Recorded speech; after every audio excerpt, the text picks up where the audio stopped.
Hello everyone, this is CA Samiksha Sethia. I hope you all are doing great and studying very hard for the upcoming examinations.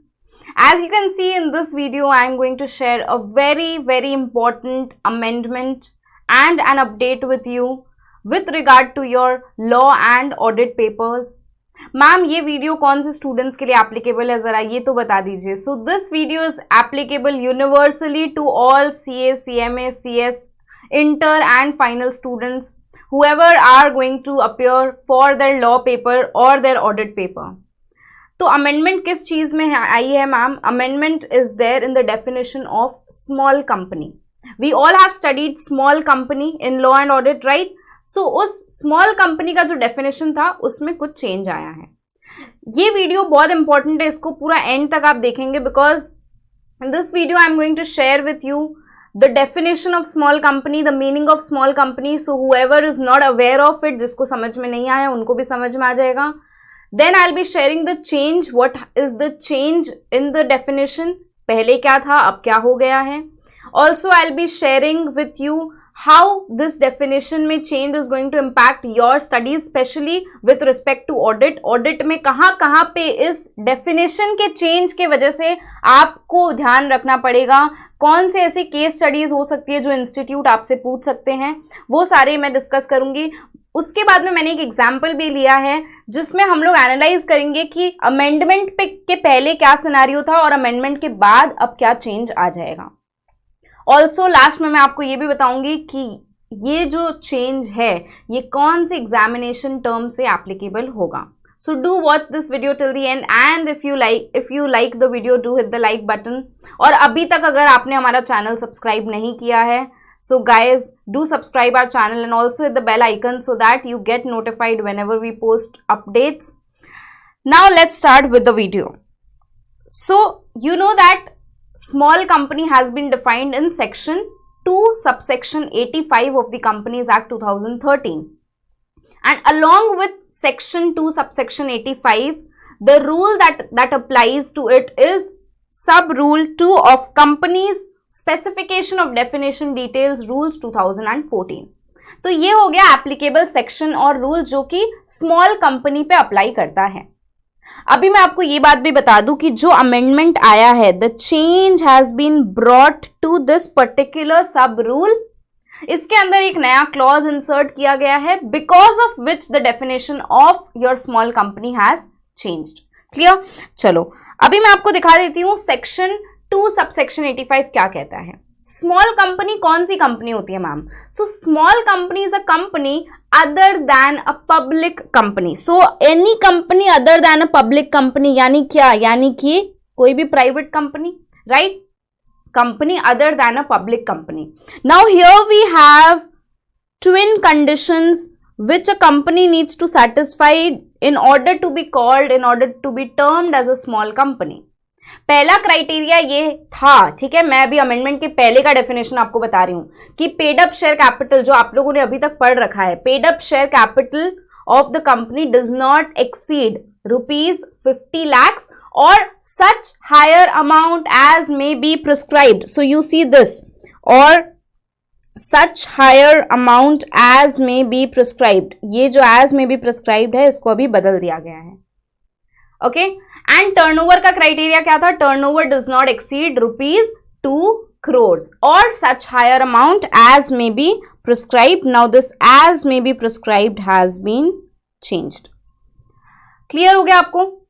और ये जो amount है इसकी maximum capping government ने कर रखी है. For paid up share capital 10 crore rupees and for turnover it is 100 crore rupees. ठीक है?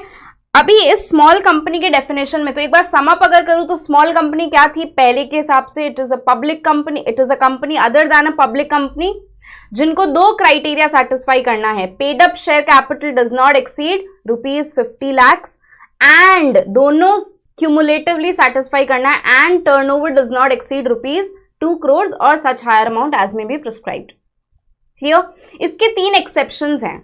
Number 1, that company should not be a subsidiary company और अ होल्डिंग कंपनी. अगर ऐसा कंपनी है तो वो स्मॉल कंपनी के डेफिनेशन से एक्सक्लूड हो जाते हैं. सेक्शन 8 कंपनी, ठीक है, company which is registered under section 8 of the companies act, जिसको हम चैरिटेबल नेचर की कंपनीज कहते हैं, right. And third, any other company और any body corporate which is governed by a special act, जिसके लिए अलग से एक एक्ट बनी है, अगर वैसी कोई कंपनी है तो वो सारी companies, although they satisfy this particular criteria, but they will be excluded from the definition of small company. Okay, ये सब तो बातें हो गई मैम बीते जमाने की, जो ऑलरेडी आपने पढ़ रखा है. Now what is the change? So you know I have summarized it in a tabular form. You can also take a screenshot of the same if you want to keep it for your reference. तो जो पहले applicable limits था वो क्या था?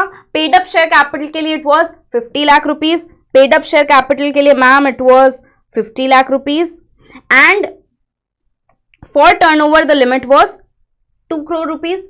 ठीक है, the criteria is when paid up share capital turnover does not exceed 50 lakh या 2 करोड़. पहले का ये क्राइटेरिया था. अब आ गया है अमेंडमेंट. तो अमेंडमेंट ने क्या कर दिया, इस लिमिट को इंक्रीज कर दिया. गवर्नमेंट सोच रही है कि अब 50 लाख का paid up share capital may be not a big deal, 2 crore का turnover may not be a big deal. तो स्मॉल, कोई भी कंपनी 2 करोड़ का टर्नओवर पहुंच जाएगी तो स्मॉल कंपनी नहीं कहलाएगी. तो उन्होंने एक रिलैक्सेशन दे दिया. यहां पे उन्होंने इस लिमिट को इंक्रीज कर दिया है. Paid up share capital does not exceed 2 crore and turnover does not exceed rupees 20 crore.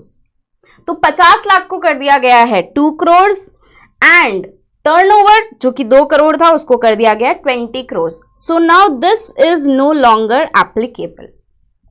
These were the previous limits and now I have shown you the new limits.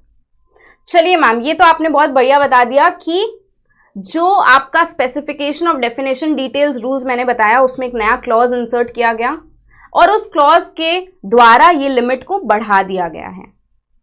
तो अब थोड़ी बड़ी कंपनीज जो है जिनका टर्नओवर 20 करोड़ तक है वो भी स्मॉल कंपनी कहला सकती है अगर उसका पेड अप शेयर कैपिटल भी 2 करोड़ से कम है, राइट. पहले अगर किसी कंपनी का टर्नओवर से 2 करोड़ से ज्यादा है तो वो स्मॉल कंपनी कभी नहीं कहला पाएगी. प्राइवेट कंपनी की मैं बात कर रही हूं. Now let's come to the important point जो कि एज स्टूडेंट्स आपके लिए रेलेवेंट है कि मैम ये हमारा पढ़ाई में कहाँ का इंपैक्ट करने वाला है. So this change in definition is going to impact, ये मैंने एक इलस्ट्रेटिव लिस्ट बनाया है. इसके अलावा भी और आपको जब आप पढ़ोगे तो आपको ध्यान रखना होगा कहाँ कहाँ स्मॉल कंपनी यूज हो रहा है. But important areas which is going to be affected due to this change specially for your audit syllabus. Number 1, of course, definition of small company has now changed. Second, your applicability of rotation of auditors as per section 139 subsection 2.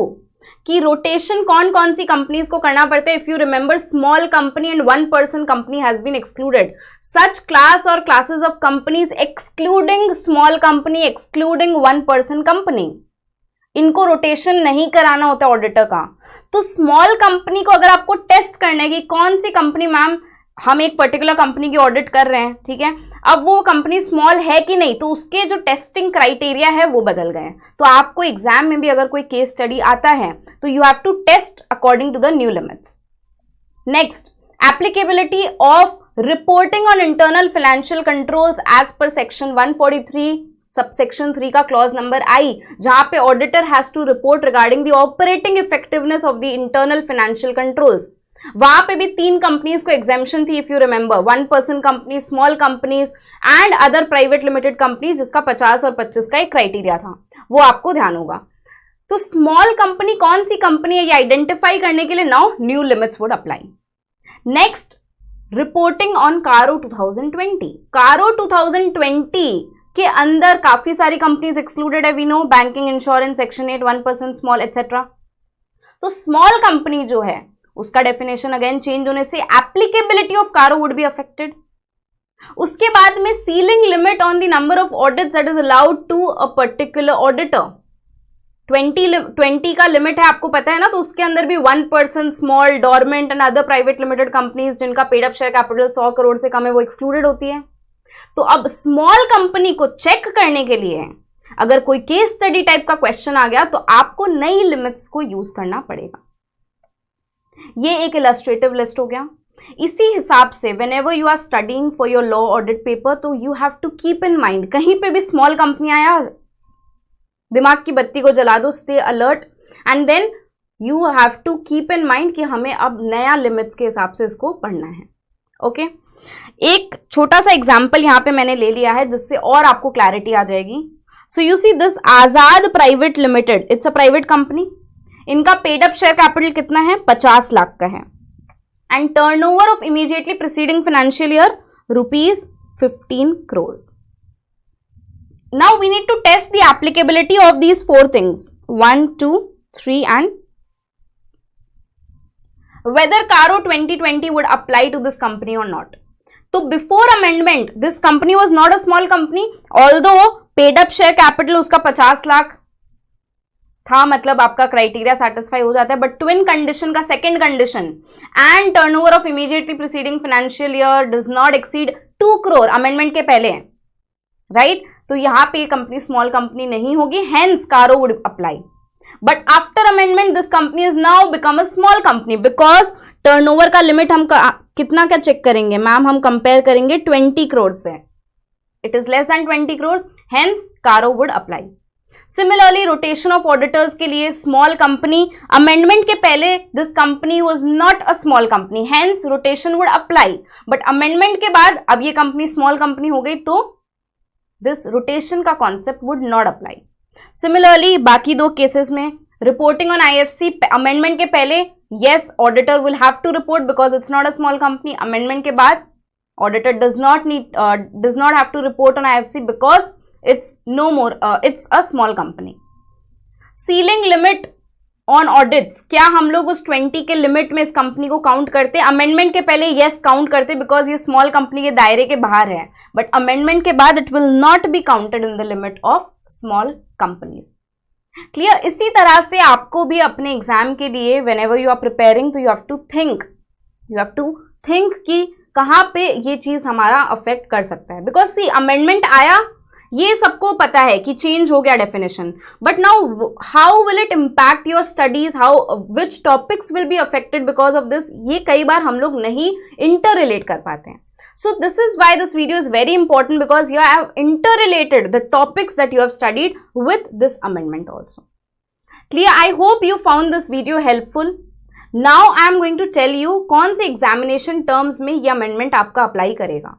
November 21 examination में, now see government ने कहा है अपने notification में कि ये जो amendment है it will come into effect from 1 April 2021।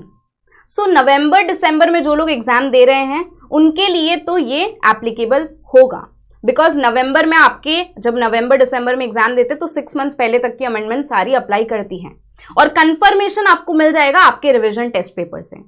तो हम लोग कंफर्म करेंगे इस फैक्ट को कि क्या इंस्टीट्यूट हमें न्यू लिमिट्स पे टेस्ट करने वाली है या ओल्ड लिमिट्स पे टेस्ट करने वाली है। सो आफ्टर दैट कंफर्मेशन हम लोग डिसाइड करेंगे which limit we need to apply for the exam. नवंबर दिसंबर के लिए अप्लाई करेगा, मई जून 21 में जो बच्चे एग्जाम देने वाले हैं उनके लिए अप्लाई करेगा या नहीं करेगा, ये हमें आरटीपी से ही पता चलेगा, इंस्टीट्यूट के या इंस्टीट्यूट के अदर अनाउंसमेंट से पता चलेगा। बिकॉज कई बार इंस्टीट्यूट जो अपडेट्स आती है उसको भी आपके अमेंडमेंट में डाल देती है, उसको भी एप्लीकेबल कर देती है एग्जामिनेशन के लिए। So this will be confirmed when the RTP is released और एनी इंस्टीट्यूट का नोटिफिकेशन कम्स इन कि कौन कौन से statutory updates will be applicable. Clear? तो अगर ऐसा कोई नोटिफिकेशन नहीं आया तो हम पुराने लिमिट्स को लेके चलेंगे, और एग्जाम में एक नोट भी हम लोग ऐड कर देंगे कि अमेंडमेंट एक आया है but we have considered the previous provisions. And अगर इंस्टीट्यूट ऐसा अनाउंसमेंट कर देती है तो हम नए अपडेट के साथ जो कि अमेंडमेंट हो चुका है उसके साथ में अपने जाएंगे। नवंबर दिसंबर के लिए yes it is going to apply subject to the confirmation of the institute. So yes, that's all from my side in this video. If you have any doubts relating to this, you can write down in the comment section and I'll definitely get back to you. और अगर आपको लगा कि ये video आपको help करेगा आपके exam में तो इसको अपने ज़्यादा से ज़्यादा फ्रेंड्स के साथ भी शेयर करिए, so that a mass of students and more number of students can be benefited with this video. Thank you so much everyone. God bless you all. All the best for your examinations.